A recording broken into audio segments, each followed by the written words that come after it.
Assalamualaikum warahmatullahi wabarakatuh. Alhamdulillahirabbil alamin, wassalatu wassalamu ala asrofil anbiya'i wal mursalin wa ala alihi wa sahbihi ajmain, amma ba'du. Pertama-tama, marilah kita panjatkan puji syukur kita kepada Allah Subhanahu wa Ta'ala yang telah memberikan kesempatan dan hidayahnya sehingga kita diberikan nikmat sehat sampai saat ini. Tak lupa salawat dan salam saya curahkan kepada junjungan kita Nabi Agung Nabi Muhammad Sallallahu Alaihi Wasallam. Perkenalkan, nama saya Amrilia Al-Adawiyah dengan NIM 202111331, kelas 3I, program studi Hukum Ekonomi Syariah. Tujuan saya membuat video ini yaitu guna memenuhi tugas mata kuliah Filsafat Hukum Islam yang diampu oleh Bapak Muhammad Hanif Al-Hakim, Master of Philosophy. Di sini saya akan memaparkan materi tentang sejarah hukum Islam dalam pandangan pakar hukum Islam. A. Konsepsi formal substantif hukum Islam. Konsep Islam ialah konsep-konsep yang berasal dari sumber hukum Islam. Sumber hukum Islam ialah Al-Quran, Al-Hadis, dan Ijtihad. Konsep Islam menurut Joseph Scott, pemikiran hukum Islam ialah konsep-konsep hukum Islam yang dibatasi oleh ruang dan waktu, yaitu hukum Islam sebelum periode Umayyah dengan karakteristik hukumnya yang bersifat normatif sebagai hukum suci, dan pembatasan hukum Islam pada akhir pemerintahan Umayyah yang bersifat teknis dalam tatanan hukum positif. Secara esensi, pemikiran Scott tampak berbeda. Hal tersebut dikarenakan Scott memfokuskan hukum pada pengertian bahwa hukum sebagai kesatuan sarana yang mengikat manusia. Sementara pandangan ulama yang menggali dalam hukum Islam atau Al-Quran dan Hadis membuat pemilahan secara khusus. Juhaya S. Praja berpandangan bahwa fikih tidak terlepas dari dua dimensi, antara lain yang pertama dimensi ilahiyah. Dimensi ini diyakini bersumber dari Yang Maha Suci, Maha Sempurna, dan Maha Benar. Dalam dimensi ini, hukum Islam diyakini oleh umat Islam sebagai ajaran suci karena bersumber dari Yang Maha Suci dan sakralitasnya senantiasa dijaga. Dalam pengertian seperti ini, hukum Islam dipahami sebagai syariat yang cakupannya begitu luas. Tidak hanya terbatas pada fikih dalam artian terminologi. Ia juga mencakup dalam bidang keyakinan, amaliyah, dan akhlak. Yang kedua, hukum Islam berdimensi insaniyah. Dalam dimensi ini, hukum Islam merupakan upaya manusia secara sungguh-sungguh untuk memahami ajaran yang dinilai suci dengan melakukan dua pendekatan, yaitu pendekatan kebahasaan dan pendekatan mahasid. Dalam dimensi ini, hukum Islam dipahami sebagai produk pemikiran yang dilakukan dengan berbagai pendekatan yang dikenal sebutan ijtihad, atau pada tingkat yang lebih teknis disebut istinbat al-ahkam. B. Konsepsi tentang sumber dan periodisasi hukum Islam. Pendapat Scott bahwa sumber hukum Islam pertama ialah tradisi masyarakat Arab pra-Islam atau hukum adat dan bukan Al-Quran dan Sunnah Nabi Muhammad Sallallahu Alaihi Wasallam. Juga bukan sebagai sumber kedua setelah Al-Quran. Hal ini didasarkan pada beberapa hukum adat yang dijadikan awal pembentukan hukum Islam. Penerimaan praktik-praktik adat dipandang sebagai suatu kesempatan untuk memperkenalkan fleksibilitas ke dalam rangka pikir hukum Islam. Perkataan Juhaya S. Praja bahwa ahli tasawuf berpendapat bahwa Allah Subhanahu wa Ta'ala secara hakiki merupakan sumber hukum. Sedangkan ahli fikih berpendapat bahwa sumber hukum adalah Al-Quran sebagai dalil hukum. Berdasarkan hal tersebut, para ahli hukum Islam melihat prinsip-prinsip adat sebagai salah satu sumber hukum Islam yang sekunder dan bukan primer. Berdasarkan hal tersebut, tampaknya pemikiran Scott tentang Al-Quran hanya sebatas kitab hukum yang tentu saja pandangan seperti ini ditolak.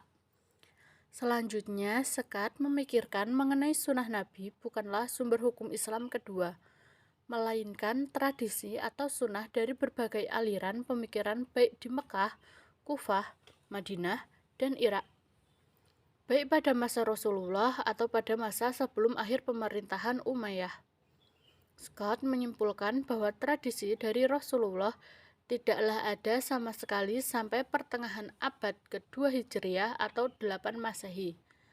Berdasarkan fakta sejarah, tampak bahwa pada masa Nabi bentuk hukum Islam, baik secara normatif ataupun teknis, telah terwujud.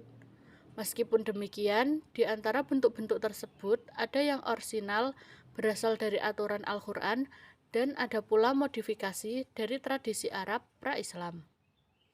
Dari penjelasan sebelumnya, Scott beranggapan bahwa ketiga aliran yaitu Mu'tazilah, Khawarij, dan Syiah tidak menghasilkan hukum, meskipun Scott sendiri mengakui bahwa hukum yang dihasilkan oleh ketiga aliran tersebut semata-mata berdasarkan pertimbangan teologis hukum Islam. Dalam perjalanannya, Mu'tazilah dan Khawarij berubah menjadi aliran kalam, sedangkan Syiah memperkuat doktrin dan ajarannya. Akan tetapi, realitas menunjukkan bahwa dari ketiga aliran tersebut merupakan awal mula lahirnya hukum-hukum Islam terlepas dari berbagai motivasi yang melatar belakanginya. Selain itu, ketiga aliran politik dan keagamaan seperti Mu'tazilah, Khawarij, dan Syiah meminjam istilah Scott baik secara teoristis maupun praktis. Hal tersebut dikarenakan terbukti memiliki metodologi hukum tersendiri dan memiliki pandangan yang berbeda. C. Konsepsi metode penggalian hukum Islam. Dalam menganalisis metode pemikiran hukum Islam, Scott perlu menggunakan beberapa pendekatan. Juhaya S. Praja berkata bahwa ada 4 pendekatan yang digunakan untuk memahami hukum Islam. Pendekatan tersebut antara lain sebagai berikut. 1.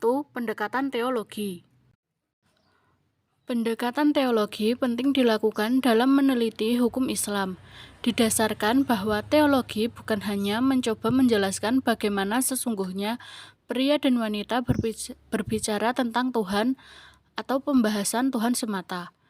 Teologi meneliti aturan-aturan yang mengatur tentang syariah dan fikih, membedakan bentuk-bentuk ekspresi yang lebih baik dari ekspresi yang buruk, dan mencari definisi yang seimbang suatu kegiatan yang dicurahkan pada dunia ini, suatu refleksi ketuhanan menemukan secara jelas dan koheren mungkin arti dan implikasi makna-makna yang terkandung dalam hukumnya. Yang kedua yaitu pendekatan filsafat atau filsafat hukum Islam.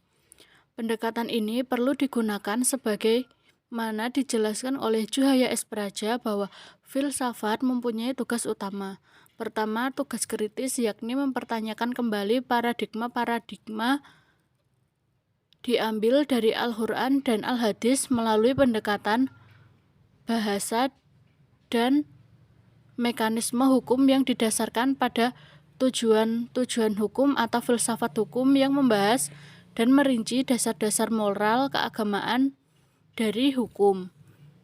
Yang kedua, tugas konstruktif yakni menjawab masalah-masalah yang tidak terpisahkan oleh ilmu, bahkan menyatukan kembali ilmu-ilmu yang telah berjalan sendiri-sendiri sebab telah tidak ada keterikatan antara satu ilmu dan ilmu lainnya. Yang ketiga, pendekatan sejarah, dan yang keempat, pendekatan ilmu-ilmu sosial. Dengan demikian, filsafat hukum Islam memiliki objek, baik teoritis maupun praktis.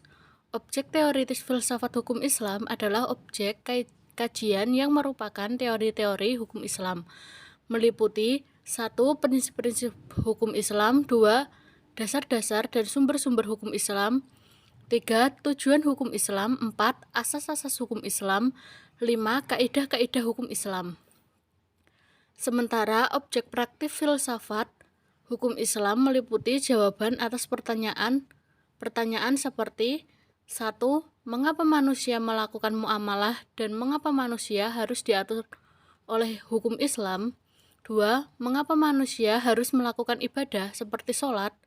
Yang ketiga, apa rahasia atau hikmah yang terkandung dalam pelaksanaan ibadah seperti puasa, haji, dan sebagainya?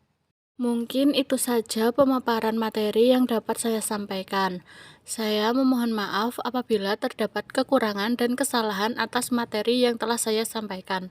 Semoga ilmu yang saya sampaikan ini bermanfaat bagi kita semua. Amin. Terima kasih. Wassalamualaikum warahmatullahi wabarakatuh.